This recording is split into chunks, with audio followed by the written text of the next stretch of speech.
오늘 로마서 8장 말씀 통해서 그리스도 예수 안에 있는 자의 행복이라는 제목으로 같이 은혜 나누겠습니다. 죄가 율법을 무기 삼아서 연약한 인간을 무차별 공격해 올 때 모든 인간은 발버둥을 치지만 너무도 허무하게 쓰러지고 넘어져서 결국 죄에게 포로돼서 사망의 골짜기로 끌려가지 않을 수 없고, 또한 그러한 처지에서 오라 나는 곤고한 사람이로다. 누가 이 나를 사망의 몸에서 건져내려 하는 절규를 저지르지 않을 수 없습니다. 이게 이제 7장 후반부에 묘사된 그러한 이야기인데, 이런 어둠의 긴 터널을 이제 통과하게 되면 이제 우리는 8장에서 마침내 이 광명의 태양을 느낄 수 있고 또 환희의 오아시스를 만날 수 있게 됩니다. 그 길은 뭐냐면 성령을 쫓아서 성령과 더불어서 걸어가는 이 성화의 길로서 생명에 이르는 길인 것입니다. 하지만 이런 성령의 생명의 길은 모든 인간들이 다 걸어갈 수 있는 길이 아니라 성령에 붙잡혀 있는 자들, 오직 그리스도 예수 안에 있는 자들만이 걸어갈 수 있는 복된 길인 것입니다. 오늘 여기 본문의 1절에 그리스도 안에, 이런 그리스도 안에라는 말이 있는데요. 엔 크리스토라는 말은 성도가 그리스도의 영역 안에 살며 또한 그리스도의 본을 따라 살아가는 이런 생활 방식을 가리킵니다. 나아가서 이 말은 그리스도와 함께 죽고 또 그리스도와 함께 장사되고 함께 부활한 새로운 상태를 가리킵니다. 이런 자들을 복된 자들이라고 성경이 말씀하고 있는데, 왜 이런 자들을 복된 자들이라고 말씀하냐? 그리스도 안에서 죽고 그리스도 안에서 다시 산 자들, 이런 자들을 복된 자들이라고 하는데, 그 이유는 다음과 같습니다. 첫째, 그리스도 안에서 죽고 그리스도 안에서 산 자는 결코 정죄함이 없기 때문입니다. 여기서 정죄함이라고 하는 말은 법정 용어인데요. 유죄 판결에서 단죄, 이렇게 죄를 정해주는 것을 말하는 것입니다. 그런데 바울은 이제 그리스도 예수 안에 있는 자에게는 결코 정죄함이 없다고 선언하고 있습니다. 죄와 사망의 법에서 바로 해방됐다는 거예요. 1절, 2절 오늘 본문의 말씀을 보겠습니다. 그러므로 이제 그리스도 예수 안에 있는 자에게는 결코 정죄함이 없나니 이는 그리스도 예수 안에 있는 생명의 성령의 법이 죄와 사망의 법에서 너를 해방하였습니다. 과거에 이 바벨론 포로 생활을 거치고 로마 시대 지금 식민지를 거치는 유대 백성들, 이스라엘 백성들에게 해방이라는 말처럼 아마 그렇게 소망 있는 말은 없을 것입니다. 해방하였습니다. 너를 해방하였습니다. 이것은 부정 과거형으로요. 과거에 한번 결정적으로 해방된 사건을 말하는 것입니다. 그 다시는 죄와 사망의 노예 상태에 속박되지 않을 영원한 해방을 의미합니다. 그렇다면 이런 해방은 우리들에게 어떻게 주어지게 되었느냐? 바로 대속 때문에 그렇습니다. 대속이라고 하는 것은 제가 어제도 말씀드렸습니다만 그 값을 지불하는 것을 말하는 것이죠. 죄에 대한 값을 지불하고 그리고 우리를 샀다는 것입니다. 노예시장에서 노예를 값을 주고 산 것입니다. 그리고 노예 증서를 찢어버린 것이죠. 그럼 자유인이 되는 것입니다.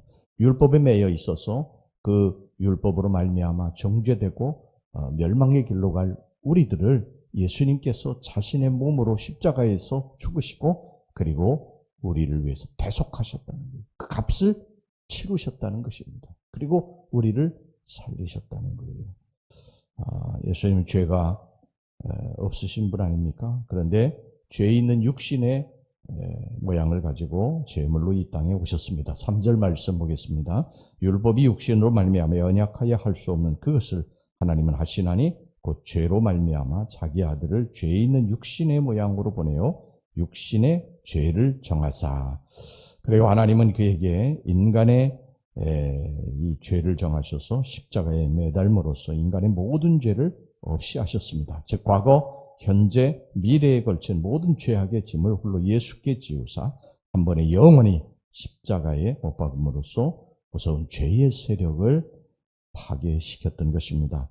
동시에 예수 그리스도를 죽음에서 일으킴으로써 이 사망 권세까지 철저히 멸절시켰던 것입니다. 그러므로 오늘날 그리스도 예수 안에 있는 성도는 바로 이러한 대속의 죽음으로 말미암아 이 죄와 사망의 쇠사슬에서 영원히 해방된 자들이요, 그 십자가의 보혈로 인해서 결단코 정죄함에 이르지 않는 참으로 복된 자들인 줄로 믿으시기를 바랍니다.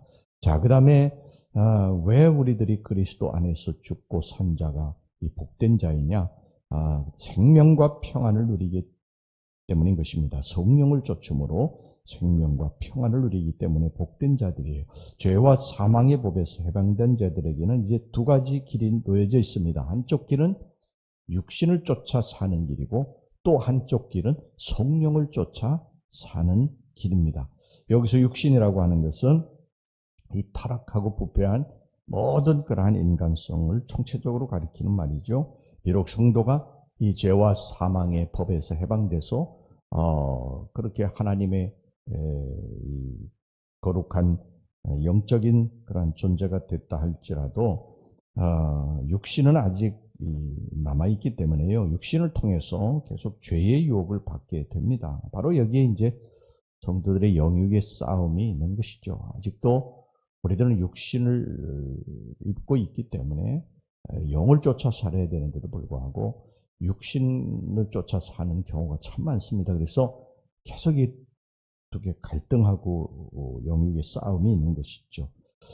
이 타락한 삶이라고 하는 것은 성령의 뜻이 육신의 소욕에게 지는 것이고요. 성화의 삶이라고 하는 것은 성령의 소욕이 육신의 소욕을 이기는 것입니다. 그리고 육신을 쫓는 길은 결국 하나님과 분리된 사망의 길이고, 성령을 쫓는 길은 마침 영생에 이르는 평안의 길인 것입니다. 5절 6절 말씀 봅시다. 육신을 따르는 자는 육신의 일을, 영을 따르는 자는 영의 일을 생각하나니 육신의 생각은 사망이요 영의 생각은 생명과 평안이니라.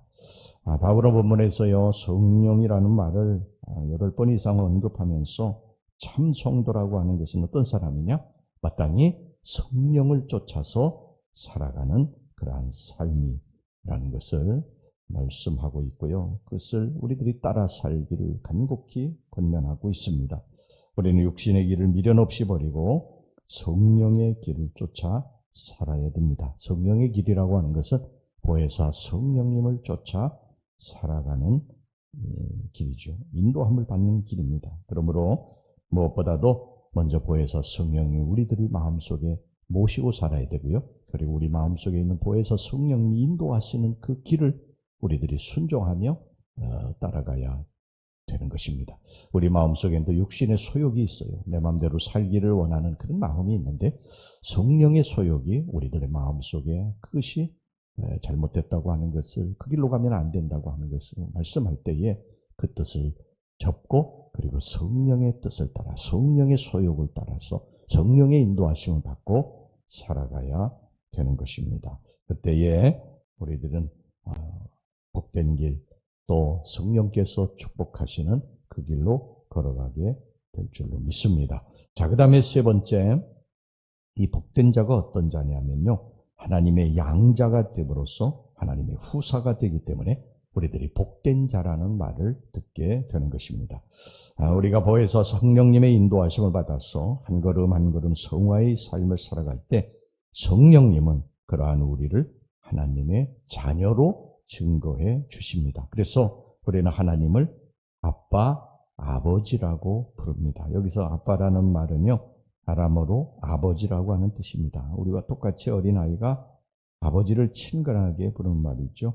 그 다음 뒤에 아버지는 헬라어로 파테르라는 말인데, 이 아빠라고 하는 말의 중복어입니다. 그러니까 하나님 아버지를 아빠, 아빠 이렇게 중복되게 기쁨으로 부르는 것입니다. 아빠, 아빠. 그러니까 하나님을 이렇게 친밀하게 부르는 거예요.